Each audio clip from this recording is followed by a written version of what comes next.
সেটা দেখেছেন। ধানের শীষ দিয়ে দেশ শাসন করলে কেমন হয় সেটাও দেখেছেন। নৌকা দিয়ে দেশ শাসন করলে কেমন হয় সেটাও দেখলেন। একটাবার সুযোগ করে দিন, আল্লাহর কোরআন দিয়ে দেশ শাসন করলে কেমন হয়। রহিম, এই যে বাচ্চাদের ডিমান্ড আপনারা শুনলেন কোরআন দিয়ে দেশ পরিচালনা করার, আপনারা তো সব দেখে ফেলেছেন। আমাদের রাইটিয়াস এবং ইনোসেন্ট চিলড্রেন আজকে দাবি উত্থাপন করছে, সেটি সারা জাতির দাবি হওয়াই উচিত। কোরআন দিয়ে দেশ পরিচালনা করার যে দাবিটি, এটি হচ্ছে ওয়াইড অ্যান্ড কম্প্রিহেন্সিভ। সেখান থেকে এবং সুন্নাহ থেকেই আমাদের সংবিধানের সমস্ত আর্টিকেলস গুলো আসতে হবে। আর যেই কথাটি আমি আমার গত আলোচনায় উল্লেখ করার চেষ্টা করেছি, সেটি হচ্ছে এই যে ওলামারা সম্পৃক্ত হবেন সংবিধান রচনায় কিংবা খসড়া প্রণয়নে, সেখানে অন্যান্য যারা থাকবেন তাদের আদর্শ কিংবা আইডিওলজি হচ্ছে separation of religion from the state, অর্থাৎ রাষ্ট্র থেকে যে কোনো ধর্মকে বিচ্ছিন্ন করে যেই আদল, যে মডেল, সেটি ওয়েস্টার্ন সেকুলার মডেলের সংবিধানের বিপরীতে তিনজন ওলামার কিচ্ছু করার থাকবে না।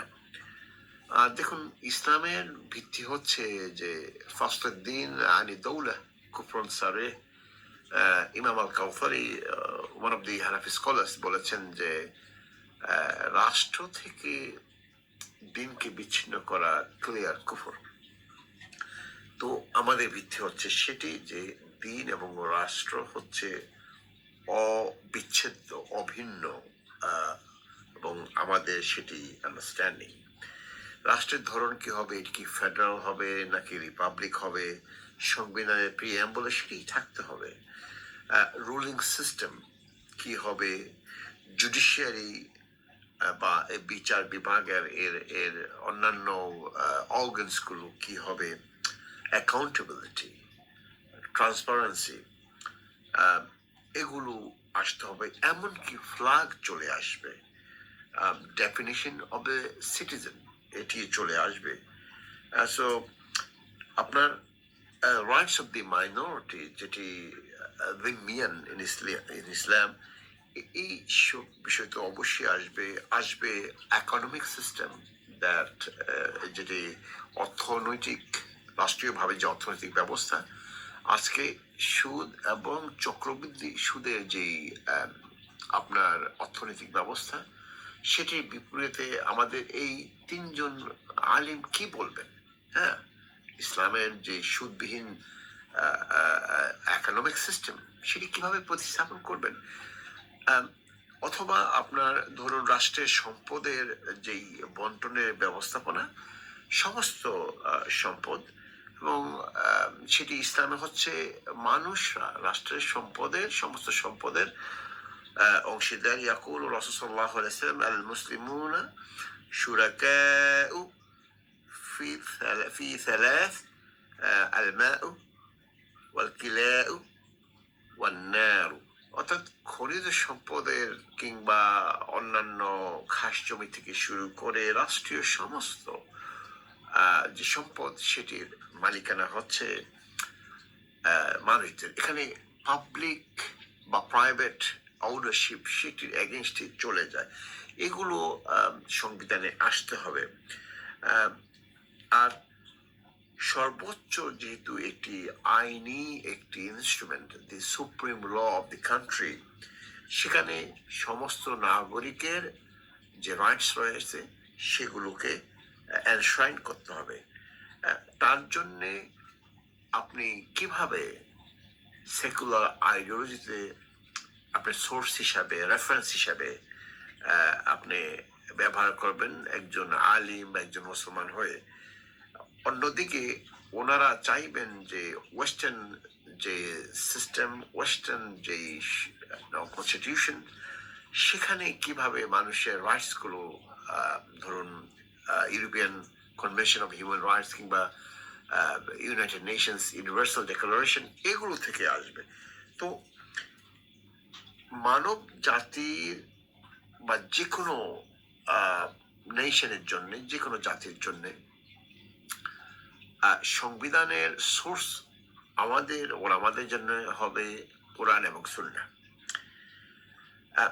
সেটি একমাত্র প্র্যাকটিক্যালি যদি কোনো ইসলামী চিন্তা ভাবনা চেতনা থেকে ইমপ্লিমেন্ট করতে হয়, তাহলে একমাত্র ইসলামিক রাজনৈতিক দলগুলোই কেইপেবল, সক্ষম সেটিকে বাস্তবে রূপ দিতে। কারণ প্র্যাকটিক্যাল এক্সপিরিয়েন্স, ন্যাশনাল, ইন্টারন্যাশনাল এবং অন্যান্য যেই ইকোনমিক বলুন, প্রাইভেট পাবলিক প্রপার্টিস বলুন, দেশের ফ্ল্যাগ বলুন, এবং রাষ্ট্রের সমস্ত মেকানিজম, জুডিশিয়ারি, অ্যাকাউন্টেবিলিটি, এক্সিকিউটিভস, এগুলো সব মিলে যে complex dynamics of a constitution, সেটিতে সিঙ্গল কোনো আলিম যদি সম্পৃক্ত হয় এর খসড়া প্রণয়নে, তাহলে কি করা হবে? আল্লাহ সুবহানাহু ওয়া তাআলার এই আয়াতের বিরুদ্ধে অবস্থান নেওয়া হবে, ওয়ালা তালবিসুল হক্ক বিল বাতিল, যে আল্লাহ সুবহানাহু ওয়া তাআলা নির্দেশ দিয়েছেন যে তোমরা সত্যের সাথে মিথ্যাকে মিশ্রিত করো না, এই মিশ্রণ হয়তো যাবেই। আরেকটি আয়াতের অংশ উল্লেখ না করে পারছি না, আফাতুমিনুনা বিবাদিল কিতাব ওয়া তাকফুরুনা বিবাদ, যে তোমরা কি এই কিতাবের কিছু অংশ তোমরা বিশ্বাস করো আর কিছু অংশকে অস্বীকার করো। এই যে আয়াতগুলো রয়েছে, এগুলো সিরিয়াস এবং স্টার্ক ওয়ার্নিং যারা আজকে এই সংবিধানের খসড়া তৈরি করার জন্যে হয়তোবা প্রলুব্ধ হবেন। এটি মারাত্মক অবস্থা তৈরি করবে ওনাদের স্ট্যাম্প যদি পড়ে যায়, বিকজ ওনারা রিনাউন্ড অ্যান্ড ফেমাস উলামা। তাহলে এই সংবিধানের বিরুদ্ধে কোনো ইসলামিক জামা, কোনো ইসলামিক মুভমেন্ট, কোনো ইসলামিক ফোর্স আর জীবদ্দশায় কথা বলতে পারবেন কিনা সেটি যথেষ্ট সন্দেহের অবকাশ আছে।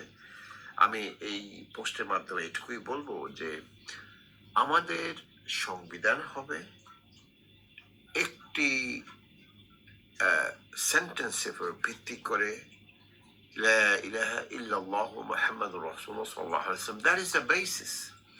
সেখান থেকে বাকি আর্টিকেলস গুলো উদ্গত হবে। যেমন ধরুন রুলিং সিস্টেম অফ ইসলাম, ধরুন জুডিশিয়ারি, সেখানে আপনার অর্গানস গুলো হবে আপনার মাদালিম court, হিজবা court, কাদিউল Kuda, supreme court.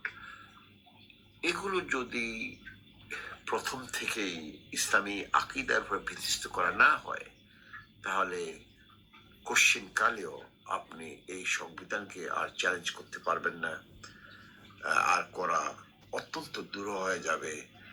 বরং আপনারা এই খসড়ার প্রণয়ন থেকে দূরে থাকুন। কোনো অবস্থাতে সত্য এবং মিথ্যাকে মিশ্রিত করার যেই দলিল, যে কনস্টিটিউশনের যেই খসড়া, সেটিতে স্ট্যাম্প দিবেন না।